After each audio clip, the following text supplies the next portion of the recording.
Hare Krishna. Hello friends, how are you all? I hope you all are fine. This is Ritendra Rathod and I am preacher of Shrimad Bhagavad Gita. And today I come with very special lecture. Today I am going to make all of you understand the similarity between Shrimad Bhagavad Gita and the Maternal Benefit Act 2070 amendment. So how both are related with each other, I am going to make all of you understand. I am going to make all of you know. But before I start my lecture, I would like to introduce Shrimad Bhagavad Gita. I am also having Shrimad Bhagavad Gita. This is Shrimad Bhagavad Gita as it is written by Sri Bhakti Vedanta Swami Mahaprabhupada from ISKCON temple, and this is the most authentic source. And I must have to say this: Shrimad Bhagavad Gita is neither religious book nor a spiritual book, but actually it is a book of humanity rather than religions. And I am only trying to propagate a humanity on basis of Shrimad Bhagavad Gita and trying to morally motivate to those people who are actually frustrated and attempting to commit suicide, because Shrimad Bhagavad Gita is the best way to morally motivate as well as enrich the moral value in the society. And I am also trying to moral value in the society, and it is my primary goal as well as objective to make our nation, make our society free from the societal death. So that's why I am preaching Shrimad Bhagavad Gita. So let's start my lecture. Let's move toward the lecture. Shrimad Bhagavad Gita versus the Maternity Benefit Act. How Shrimad Bhagavad Gita related with the Maternal Benefit Act 2070. This is the Amendment Act of the 1961 of the Maternal Benefit Act. So let's start. Let's find out the similarity between Shrimad Bhagavad Gita and the Maternal Benefit Act. So there is a first similarity. Lord Krishna stated, Lord Madhusudan stated about a maternal benefit. Means Lord Krishna stated about the maternal benefit before more than 5,000 years ago. Lord Keshav stated that the woman should not be suppressed. The woman should not be suppressed and never deny any kinds of right, and never deny any kind of rights and privileges of the woman. Otherwise, woman would never give a birth of a healthy child. Means women's rights should not be deprived, should not be suppressed, should not be depressed. Otherwise, woman can't give a birth of the healthy child. So this is said by Lord Krishna. Hence, a woman would be taken care. Woman would be taken care and also entitled equal right as what men are having or what men are got. So if women and men both are equal in the society, then we can easily establish the egalitarian society. And both contribution, woman and men, both role is equal, and both contribution is required to make a egalitarian society and establish a dharma in the society. That is said by Lord Krishna. And what does the Maternal Benefit Act said? The Maternal Benefit Act 2070, that is Amendment Act, said which protect a woman when a woman are pregnant.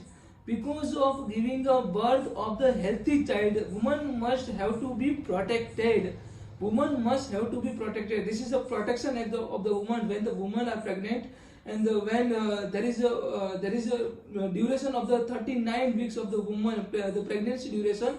This act mainly protect the woman.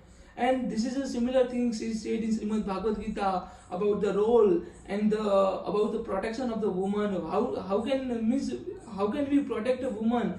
There's all things mentioned in Shrimad Bhagavad Gita. So this is the first similarity. Both actually this act came into existence from Shrimad Bhagavad Gita.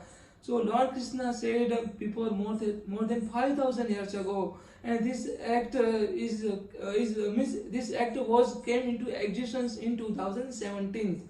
So this is the first similarity. Let's move toward the second similarity. Lord Govinda further stated, when the sprout took out from the seed. Lord Krishna here stated an example. When the sprout took out from the seed, or took a birth from the seed, at that time Lord himself created a blossom and rejoicing atmosphere, blossoms and also rejoicing atmosphere, in order to grow a healthy flower and or plant.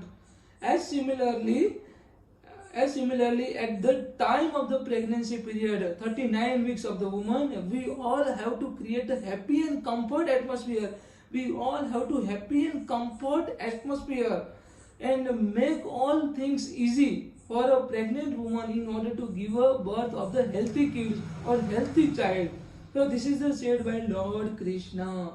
And this similar things is said in the Maternal Benefit Act 2070. which mainly emphasize on the comfort of the woman at the time of the pregnancy. Which the Maternal Benefit Act 2070, this is Amendment Act which mainly emphasize on the comfort of the woman at the time of the pregnancy. The maternal leaves must have been granted total 26. As per this Amendment Act, the Maternal Benefit Act have been granted total 26 weeks, 8 weeks before pregnancy and 80 weeks after delivery of the children or child or kids.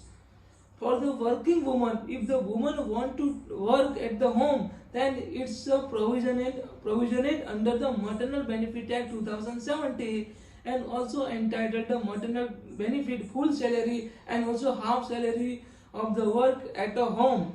It is totally depend upon the discretionary power of the employers. So let's move toward the final conclusion. Shrimad Bhagavad Gita is mainly talking about the woman empowerment. And also Lord Krishna talked about the removing all kind of hindrance. Lord Krishna mainly talked about removing all kind of the hindrance and atrocity and suppression in the male dominant society for the woman. Woman must have an equal right, equal opportunity, and woman should be empowered, because that's why Lord Krishna made happen of the battle of the Mahabharata. Otherwise, the battle of the Mahabharata would never be happen, because it was a questions of the woman, the dignity of the woman. Because in order to protect the dignity of the woman, Lord Krishna gave a clothes to the Draupadi. Gave a clothes to the Draupadi in order to save the dignity of the Draupadi, in order to protect the dignity of the Draupadi. So that's why Lord Krishna gave, and Lord Krishna talked about woman empowerment. And woman empowerment is required in this current scenario and in this current in this Kali Yuga, because many people who are not respecting the woman, we all should have to respect the woman. Actually, woman empowerment is have been existing from the era of the Mahabharata, from the time of the Lord Krishna, from the time of the Arjuna, from the time of the Draupadi. Means at the time, the woman empowerment concept was existent from our ancient times. So we should have to respect the woman. And Lord Krishna further said, hence it is a pellucidated that Shrimad Bhagavad Gita is a pure book of the humanity rather than religious and spiritual.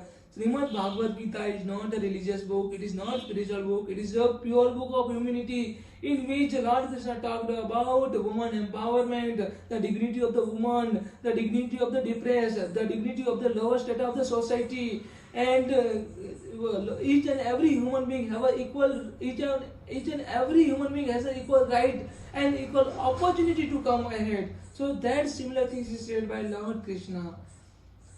And let's move toward the author opinion. This is my personal opinion as per my perception and my understanding.